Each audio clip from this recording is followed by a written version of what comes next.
So we're going to do a little part of it, which is to do with finding your truth. Now, finding your truth is all about getting in tune with your inner wise one, okay? We all have an inner wisdom that it's definitely there. It's our inner GPS. It tells us everything we need to know. The key is to just learn to listen to it. And that's one of the things that we don't do that well. So let's do this process. And what I'm going to get you to do is, if you can find yourself a piece of paper, you can do it with a journal if you've got one. Bring in, pens, markers, whatever you feel like that you've got available to you. That bit's not as important as the actual information you're going to get from this. So if you need to stop and go and get things, go and get things. And what we'll begin with is actually let's getting comfortable and in our space. So if you've been running around beforehand, just want to get into this nice centered space and close your eyes. Taking a nice deep breath. And every breath that you take, just feel your body relaxing and letting go. It's going to be a nice relaxing experience.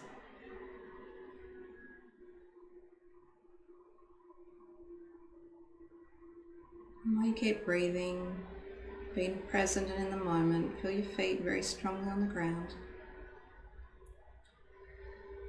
We're going to do a visualization, and if you have trouble seeing or actually picturing things, just imagine in your own mind what's happening. You will get some sort of feeling, some sort of information. Try and stay with what you get. That's right, nice deep breaths. Now in this relaxed state, I want you to think about something that's been on your mind that you might have a question about, something that you'd like an answer to.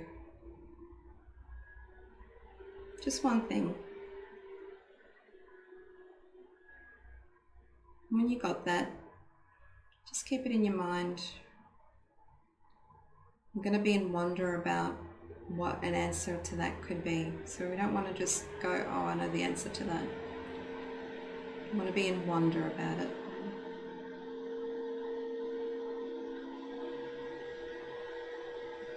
Find yourself in a desert with sand dunes all around you. It's not particularly hot, it's rather comfortable. There's a bit of a breeze that you can feel on your cheek. You can feel the sand between your toes.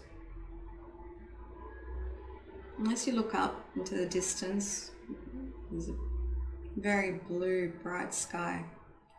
But you can see that there's some palm trees, and you can see the glimmer of water. You're curious about this, so you start walking towards it. And as you get closer, you see that it's like a little oasis.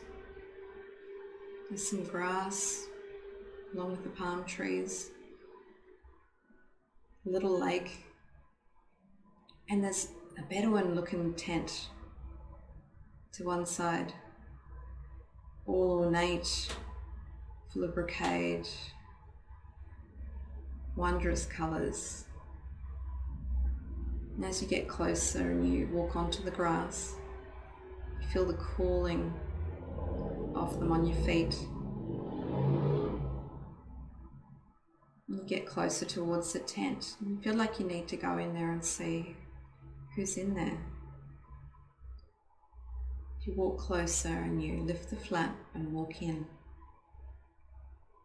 It's very dark after being out in the bright sun, and as your eyes get used to it, you see that there are candles lit, ornate lamps, beautiful rugs on the ground, lots of big cushions,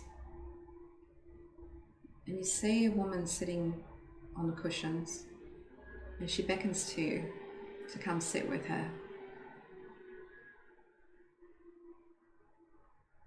She looks amazing. Be really aware of how she looks. What is she wearing? What colours? This fragrant, spicy sense in the air as you walk towards her. And when you sit down, she grabs a hold of your hand and squeezes it tight. She's so happy to see you here. She's been waiting for a long time for you to come and speak with her.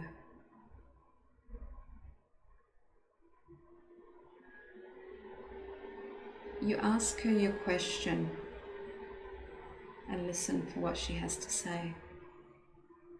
All the meanwhile, be very aware of what she looks like, her bright, shining smile.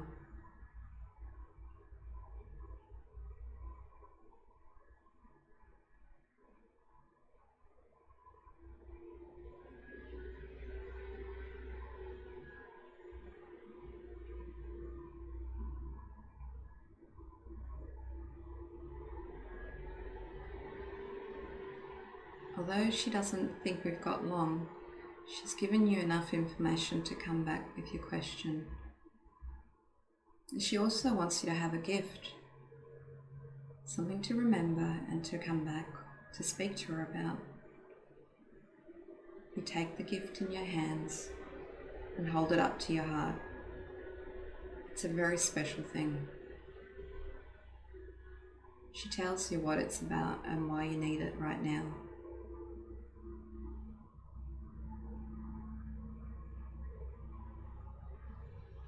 Thank her, and as you get to your feet, she hugs you and tells you to come back soon.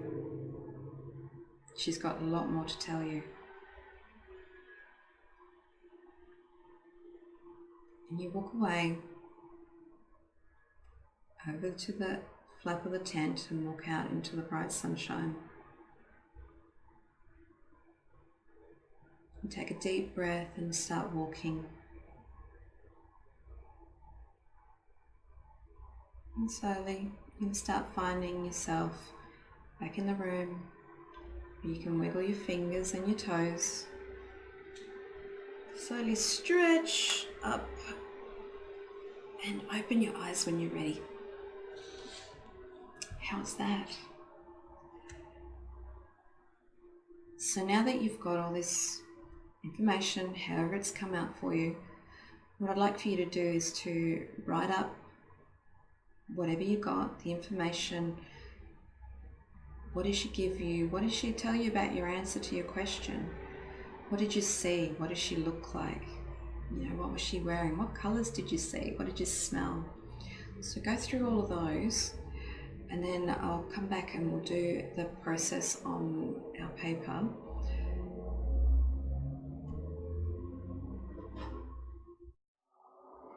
So now that we've done our writing and we've got our information from her, we're going to actually do a process where we're actually putting it into something physical. We're creating this visualization, we're going to bring it into form. And the reason we want to do that is part of it's to integrate it, but it's also so that you have that connection that you can continue to maintain. Now this is really like a relationship. You need to do something to keep a relationship going. So the more that you can reconnect with your inner wise one, the more that you'll find that information comes to you a lot easier. So let's begin by, you can use whatever materials you've got, like I said, so I'm just using my journal book. I've got pencils, I'm just going to use markers for this. And what I want to do is just think about, what are some of the things about how she looked. Now for me, she was very Aladdin-y looking, to tell you the truth. So if we think about how we can draw a face, we can use a simple process where it doesn't have to be that complex for you. And we don't want to focus too much on the look of it, because our focus is more on getting that information down and into. So you can start off with, like mine, I'm having her looking to the side, so I've got just a U shape. You can then add, you know, an eyebrow coming into a nose. You do another little bit of a U shape there and a U shape there to create that nose. One of those eyebrows. You can bring her eyes. Now if you follow this, it's actually, if you look at it, it's actually not that difficult. It's just a bunch of lines that we don't join up. So for me, she had things like the eyes are kind of important because, you know, usually your actual pupils will be quite big and you don't see the full circle. So then you've got things like lips, which we might want to do. Think about a bird. So do a classic seagull that we did as kids. And you can bring a bit of a loop there and do another seagull on top. And there we go. We've got a simple face. You can add an ear and then think about what hair she's got. Now for me, what else did she have? So she had real wild hair.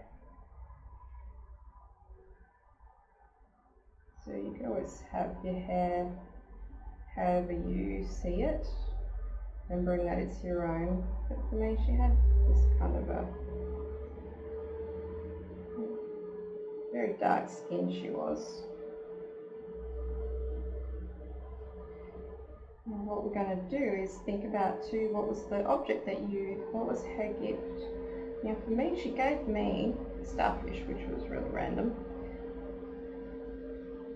So I'm just going to do a simple starfish because I just want to remember what that was about. And in here, I can start to add words. So you might bring in, what are some of the keywords that you got from your message? So for me, it was about opening up. So I'm going to put that in here somewhere. So I'm going to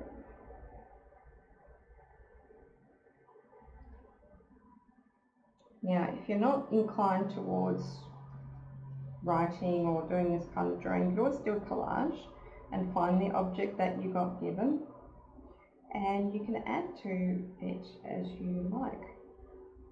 And this process could take you, 40 minutes, half hour, might take you a couple of hours, depending on how far you want to go with it. And all the time while you're doing it, sort of think about that conversation that you had with her.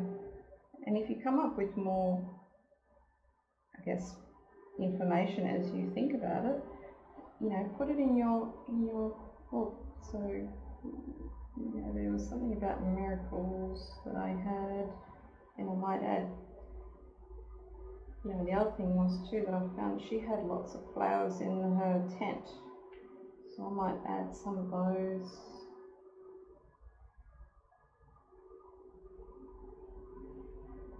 And you can keep your shapes fairly simple or kind of abstract if you want, and that means that, you know what it is. And it can be as simple as this. Okay, and then you might want to take, if you've got colour markers, you're kind of you're giving her permission to be in your life. You're giving her attention, and that is how we build this relationship with her. So I'll let you keep working on that while I work on mine, and I'll come back to the end of our clip. But just allow yourself to have that space of time. Now these are watercolour markers, so I can come back and use a brush with water and add to it. I'll put it in at the end for you to see.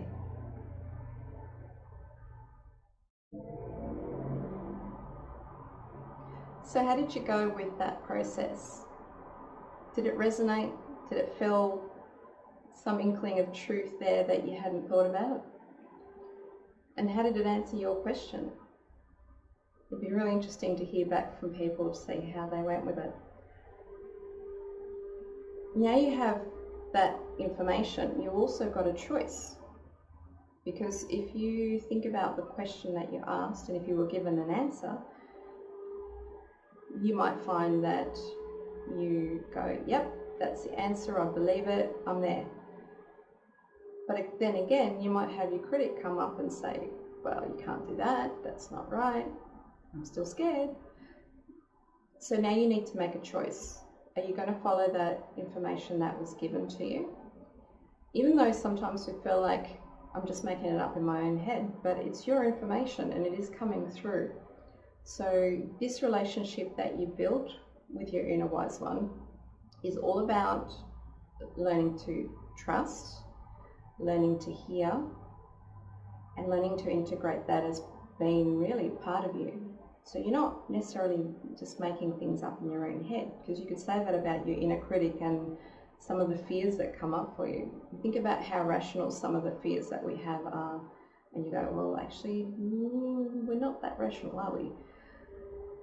So either way, you're still at that choice point, but now you've got two sets of information, and you need to make that choice. And that's what the beauty is about working with the inner wise one.